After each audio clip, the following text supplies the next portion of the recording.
question is simply this.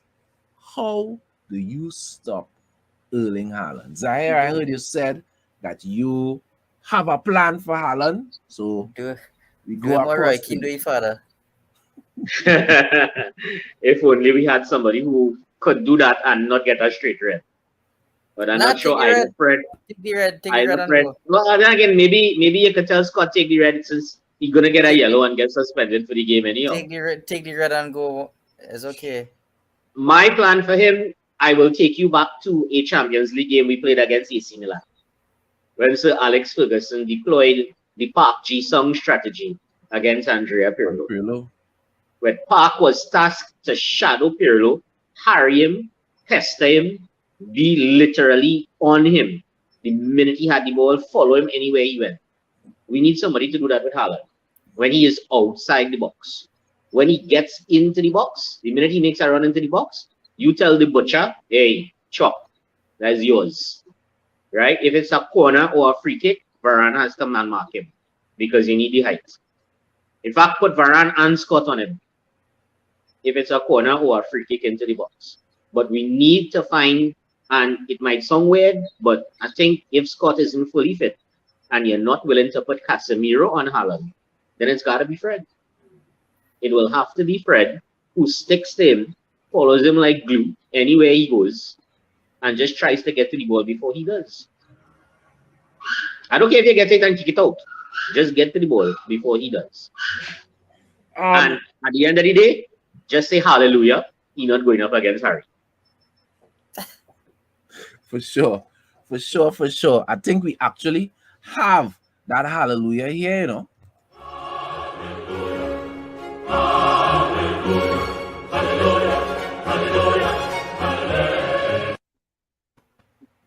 Kev, I hear what Zaire is saying when man marking Haaland.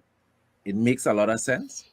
But the scary thing about Haaland is Haaland has scored something like 9 goals in 6 matches. 10 games. Right? And don't forget the goal he scored out of nothing. No, just no. That's exactly it. Because if you look at the Premier League, he has not scored. Every game he has netted. Right? And he doesn't have a lot of touches. You know, Haaland is not like an Aguero. He actually didn't score in the Bournemouth game. That's the only game he missed out on. Okay. Or he's not like a Harry Kane that drops into the midfield, gets some touches, might play a man in. Sometimes when you you look at the stats at the end of the game and you see Haaland with 2 goals and the man touched the ball like 5 times in 90 minutes. You know what I mean? He is just more or less a finisher. He has come to City and he is just a finisher. He don't need to be in the build-up play. He don't need to, if he touch the ball outside the box, that's all is a one touch. He don't take the ball and look to travel with it. He gets it, he just kick it to somebody quick, and he looking to make that run. So I understand totally Zaire's position, and I understand totally the idea of having somebody on him to harry him. But when you look at the stats, when you look at his performances, how is stop that way? You stop him by stopping the ball. So you gotta, and it's so hard because you don't want the ball to get to him. I was watching the game with Haaland, and his first touch was the goal. His third touch was another goal. Third or fifth touch was another goal. So it's like you have to stop the ball from getting to him to stop Haaland. And we're going up against a team that in the past 5 seasons under Pep, or last 4 seasons, has been consistently one of the teams that creates the most chances in Europe. So how do you stop that? It's impossible, because if it's not De Bruyne, it's Silva. If it's not Silva, it's Cancelo. If it's not Cancelo, it's Grealish or Foden. So the guys have the work cut out. I don't think we can stop him. I heard people say, I see popular opinions that Martinez did it against him at Dortmund. Yeah, but Dortmund, he had to drop deep, and he was picking up the ball from deep, and he had to run at the defense. At City, this man stands on the penalty spot He doesn't have to move. His heat map in for the season in around the penalty area. He's a fox in the box. Reminds me a lot of Chicharito or Van Nistelrooy even. These guys just found the end of the ball every time. So it's possible to stop Haaland, to be honest. And I have another unpopular opinion. I wish Harry Maguire was match fit, because for the physical battle, Harry Maguire probably would have given him a good test for the physical battle and aerial battle. Everything else, skeptical about that. But, boy, let me tell you something. Eh? If the world was ending and the only way to save my life was to put my trust in Harry Maguire, heaven take me now. listen, Right? I never put my trust in Harry. physicality. Maguire has won a lot of physical battles since he's been at United. Hey. You can't knock it. He's won a lot of physical You battles. see, the wingers, whoever we play on the wing, they have to be willing to put in a shift to track. Well, it's going to be De Bruyne on one side, and most likely probably Bernardo Silva on the other side. Honestly, as you talk about the wingers, I would say that we also have two performing wing backs currently with Malacia and Dalot. Dalot has had a very good international break, and Malacia as well. Dalot scored, and I think the both of them would be up for it with the rest of our backline. So here's a quick question. Charlie muted. Go ahead, Zaya. If the plan works to perfection and we manage to starve him of service, in other words, the crosses are not coming in, and we manage to keep him outside the box, do you think he will hurt us from outside the box if we force him to shoot from outside the box? Haaland? Keep him outside the box. Yes. We're going to be inside our box. We can't keep him out.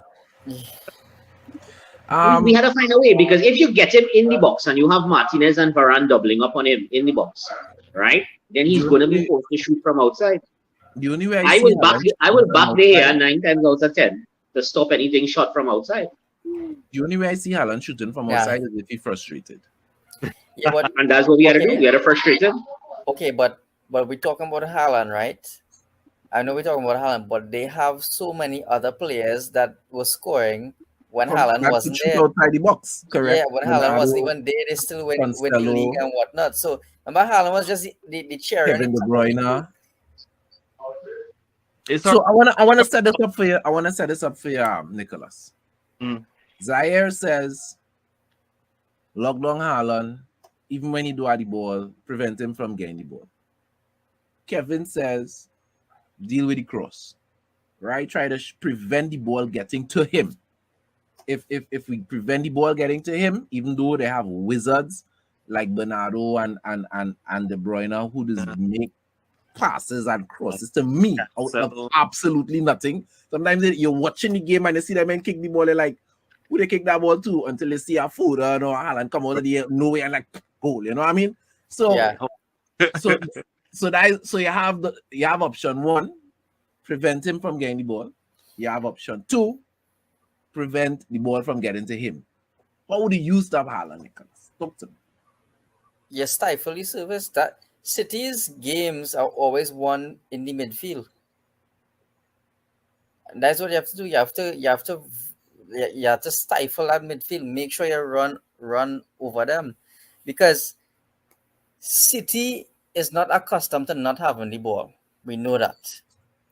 If for some reason we cause some sort of shift in this game where we have not majority of the possession, I know that, but we go at them and we rattle them, that is the only way I can see us Like really. what Crystal Palace did when they were up, I think it was 3-1 or something. Yeah, because They it's losing not the game. it's not But that also they invulnerable to being scored on, because Crystal Stones, Palace and Newcastle. I don't trust their back line. It's still shaky in my opinion. Right? Their So- midfield. Sorry, Go ahead. Their midfield is what changes the game for them. Always. So your strategy is attack. The best way to defend City is rattle them, attack them, get a goal on them. Because let's be real, we've seen it. Wolves have done it for periods of the game. They still lost. Newcastle did it. Last game of the season, we saw it when they nearly lost that game and nearly lost the Prem. Is De Right. Bruyne then pull a masterclass out and win that game for them? Newcastle has done it this season. Still lost. And who was the other team that did it? Crystal Palace. Crystal Palace had them against the rope. Playing exactly what Nicholas just said there was what all those three teams did. They took the fight to City, they ran at them, and it seemed to rattle them for a while, but eventually they clawed it back. They reconvened. So I'm going to use the second worst curse word in the Manchester fan dictionary after Maguire. Is it time for McFred? It all depends. It all depends. I think that's definitely an option. Okay, gentlemen. So we have had three. Let me tell you all something. You all have a treat on this program today. You have heard three distinct ways that we could approach dealing with Haaland, and I am going to add the fourth. And my fourth is a combination of Zaire and Keith. To me, the way you stop Haaland is preventing him from getting the ball, but not so much from preventing the pass by fouling him before he gets the ball. Most referees don't call off the ball fouls. If the ball is all the way on the wing or all the way in the back, and Bernardo or Foden on the other side, or Kevin De Bruyne is looking to pass that ball, and he hit Haaland. You know, Carlton mentioned in the comments, Haaland is squaller that happens because he seems to be open. The reason why he does have all that space is because of the runs Haaland does make. The man does make exquisite runs. And he's when so he big, like runs, 6'5". I'm making these runs. Yeah, when he run past the defense, I remember there was a goal where he passed the ball off. I think it was to Phil Foden. He just passed the ball to Foden and he ran. When he passed the ball to Foden, if you look at the back line, you would see that is perfect defending. It had a guy running out on Foden to close him down. Two defenders was on either side of Haaland, and he had a man on the next side. So it was perfect. But Haaland's run was so quick for somebody with that height. His movement in short spurts is unbelievable. His run was so quick that by the time Foden squared the ball in, he was just there in the penalty in the 6-yard box by himself. Nobody else was there, and he just tapped in the ball. And he may say, "Oh, the defenders lapsed." It's not that they lapsed. By the time they see the play, it was too late. He was gone. So my thing is, it was another game too. Like he ran with the defensive line, and he stopped while they kept running. It's hard to mark that man. Hard to mark him. So my thing is, in that particular play that I was using, right? When he passed off the ball, if I was one of the defenders, I go and I hit him there. I'm not waiting to see if Foden passing back the ball. As he passes off the ball and there's an opportunity for him to run and the ball is away from him, so the referee is following the ball, I am hitting him. I'm not talking about a cleanup swipe, something obvious, whether it is a mashing his tugs, whether, something to throw him off the run. The way to stop Haaland is preventing him from even finishing the run. Because to me, once he finished the run, game over. It had nothing to do with physicality. If it could beat him in the air, no. Forget that. So you want us to hit him a Diego Simeone or Javier Mascherano from their Hades then? Yes. Yeah, watch me. The way to deal with Haaland is the dark arts, which is why I don't have a problem with Scott. You give Scott, as you said, and Martinez the responsibility of dealing with Haaland. Outside the box, Scott, jam him. The minute he passed off that ball or the opportunity, look, Martinez had to hit him high and early. Not in the box. You don't want to get him no easy penalties. High and early. Hit him. Forget about height. You don't need height because he ain't reaching the ball to head it. If you reach the bottom head, you had to say, well, all right, we lost. You had to take But the L. Haaland, you had to remember too, Haaland is a big dude, eh? No, he is physical. My He man, is physical. When I say it to him, I don't mean kill him, no. no, I mean, no, I'm not talking about. But Haaland is the type of player he up for the fight, eh?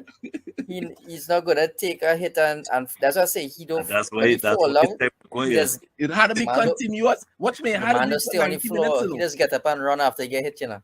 You had to do it for 90 minutes. If you do it for 80 minutes, you're still lost. 10 minutes is enough time for Haaland to get a hat trick. You have to do it for 90 minutes. What are you talking about? It's 90 minutes you had to do it. I can tell you about like Keane going and coach them. I wanna touch on this comment from Hot Skull Diamond. He said he must also put a hit on KDB, and for sure, and I totally agree with that. I mentioned that earlier. I expect Scott to get a yellow, one, either on Haaland, and if not on Haaland, on KDB. That is where the yellow need to come. I don't want Scott getting a yellow on anybody else. But in my opinion, though, I think this game is a good game for Casemiro to shine. You know, I think this is what we would have spent money on him for. He has the quality where he's been in these kind of high pressure games to really do the job. What? Carlton? Should we light candles? Carlton, tell me, you know. Carlton, let me know, brother. If your dreams is be accurate, we will light some candles, you know, Carlton. Tell me. All right, first of all, Haaland is not that type of man. He just Well, he is not, but It's nobody dream, in the though. Premier League A has man can done to dream. him what I have just said. And anybody, when they get frustrated, because Haaland will score a goal and walk off the pitch vex. The team win and he just walk off the pitch vex. The man Listen. score a trick and he still vex when he get taken off. We have Listen, seen tell it. tell If you're Roy Keane mess with the frustrated, man head anything before is the game. Man. All Roy had to do is pass the man on the field before the game while he warming up and say, tell your father, say hello. Right? Mess with the man head a little bit. But Hey, I don't know. Let me tell you let something. me tell you what The fact that United we channel are did, even- right?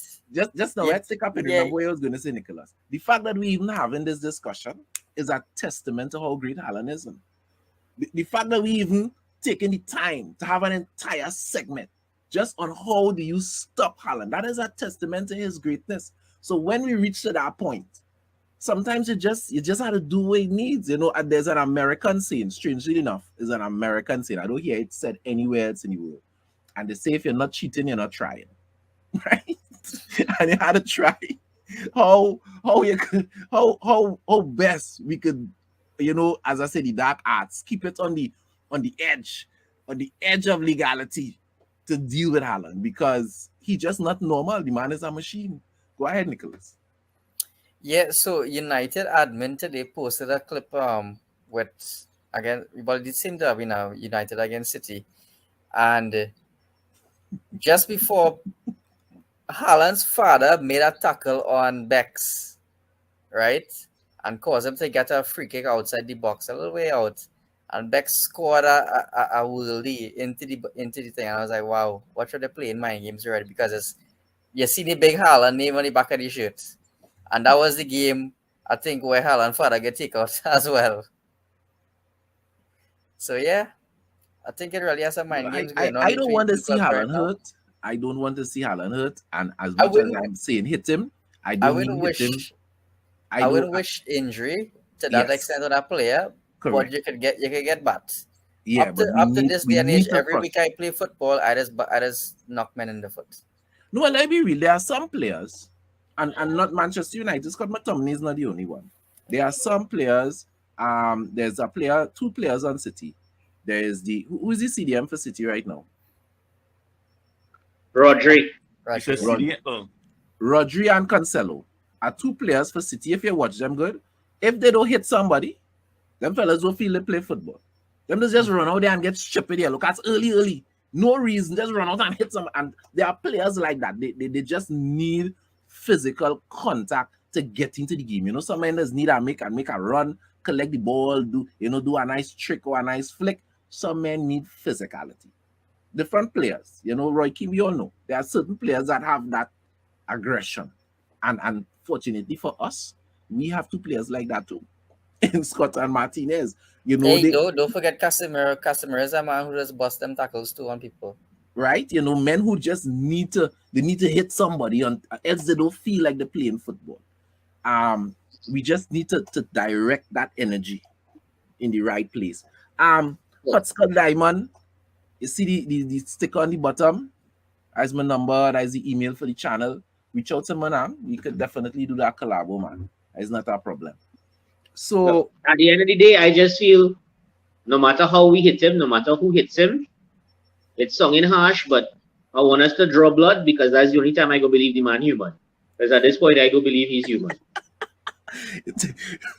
he's really no the man does really play like a machine boy. Serious. He is that good.